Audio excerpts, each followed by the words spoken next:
In the ancient writings of the Bible, we find a passage that raises more questions than answers. A passage that speaks of enigmatic beings, known as the Nephilim, giants, who once walked the earth in remote times. Who were these beings, really? Where did they come from?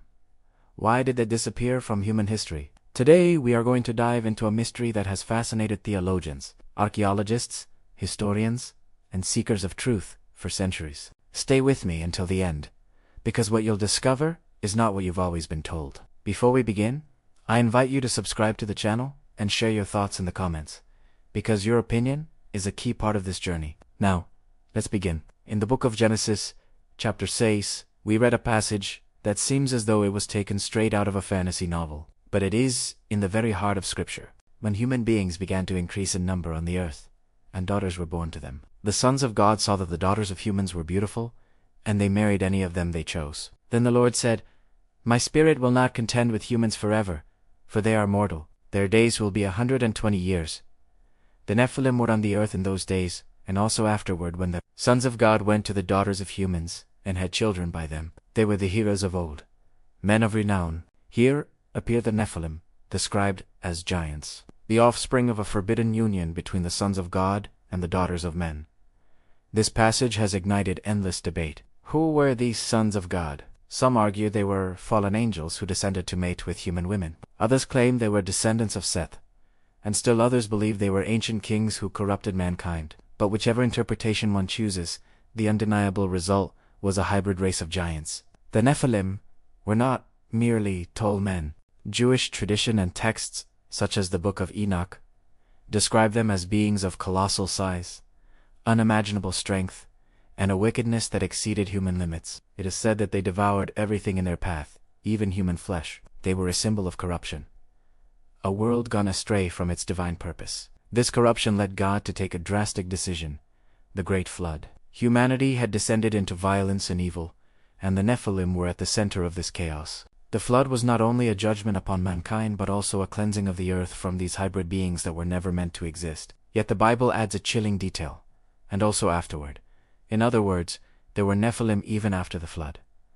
This leads us to wonder, how did they survive? Some scholars suggest that Nephilim genetics survived through the wives of Noah's sons, secretly carried through the generations. Others say the fallen angels returned once again to mate with women after the flood. Either way, Scripture is clear. Giants reappear in the biblical record. When Israel entered the Promised Land, they encountered entire peoples of giants, the Anakim, the Rephaim, the Emim. Moses and Joshua described them as nations of great stature. In Numbers 13, the spies sent into Canaan declare, "We saw the Nephilim there, the descendants of Enoch, come from the Nephilim. We seemed like grasshoppers in our own eyes, and we looked the same to them." The comparison is terrifying. One of the most famous giants, of course, was Goliath, the Philistine warrior defeated by David. Standing over 9 feet tall, according to biblical description, Goliath was not alone. The Bible mentions his brother and other giant warriors who were also slain in battle. Were these the direct descendants of the Nephilim? This is where the mystery deepens. Ancient civilizations all over the world share stories of giants, from the Norse Jotun to the Mayan and Aztec Thales to the Greek myths of the Titans. Even archaeological digs have reportedly uncovered massive skulls and bones that appear to belong to beings of extraordinary size. Though many of these discoveries were hidden, discredited, or mysteriously disappeared. Could it be that all these stories point back to the same reality? If the Nephilim truly existed, what became of them? Were they completely wiped out, or did they manage to survive in some hidden form? Some researchers believe they could still exist, not in the physical form we expect, but in spiritual dimensions that human eyes cannot perceive. The Bible itself refers to spirits in prison, which some interpret as the fallen angels who fathered the Nephilim bound in chains, yet still influencing the world. The Book of Enoch, although not part of the biblical canon, provides striking details. He claims that when the giants died, their souls became wandering spirits, cursed to remain on the earth. These restless spirits, according to the text, became the demons that plague humanity to this very day. In other words, the very origin of demonic activity traces back to the Nephilim. This aligns with the words of Jesus in Matthew 24. As it was in the days of Noah, so it'll be at the coming of the Son of Man. What was happening in Noah's time? Corruption, violence, and the presence of the Nephilim. Some interpret this as a prophetic warning, before the return of Christ, the world will once again resemble those days. Could this mean a return of the Nephilim, or something very much like them? Modern archaeology raises more questions. Around the world, we see megalithic structures, massive stones, weighing hundreds of tons placed with such precision that even today, as advanced machines would struggle to replicate them. Cities in Peru, Bolivia, Egypt, and the Middle East point to builders of immense strength and knowledge. Ancient cultures often attributed these works to giants, were the Nephilim behind these monuments. And the mystery doesn't stop there. In modern times, the rise of genetic engineering and experiments with DNA bring disturbing parallels to Genesis 6. Scientists speak openly about creating hybrids, altering the human genome, and even pushing toward a superhuman.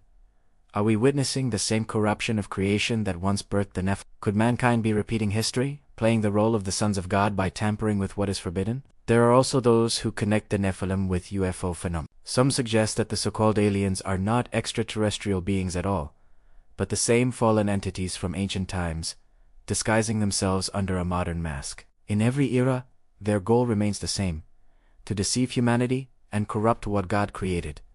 The fate of the Nephilim remains uncertain. Some were destroyed in biblical battles, others faded from the record of history, and still others may continue to exist in forms and realms we cannot comprehend. But their legacy is undeniable.